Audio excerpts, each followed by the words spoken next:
aspirin ایک blood thinner anti platelet medicine ہے، یعنی یہ خون کو گاڑھا نہیں ہونے دیتی، کیونکہ اگر بچے کی آول میں جگہ جگہ پلیٹلیٹ پلگ بن جائیں گے تو ماں سے جو بچے کو خون جاتا ہے اس کا فلو اچھا نہیں ہوگا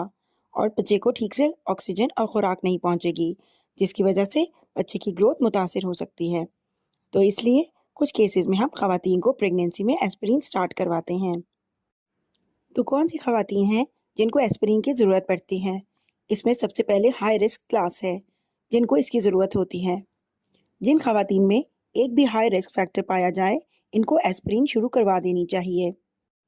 ان میں وہ خواتین ہوتی ہیں جنہیں پہلی پریگنینسی میں بلڈ پریشر کا مسئلہ ہو، یا وہ خواتین جن کا بلڈ پریشر پریگنینسی کے علاوہ بھی زیادہ رہتا ہو، وہ خواتین جن میں ٹائپ 1 یا ٹائپ 2 شوگر ہو، وہ خواتین جن کو گردوں کا مسئلہ ہو، وہ خواتین جن میں آٹو امیون ڈیزیز جیسے کہ SLE، ریومیٹائڈ آرتھرائٹس کا مسئلہ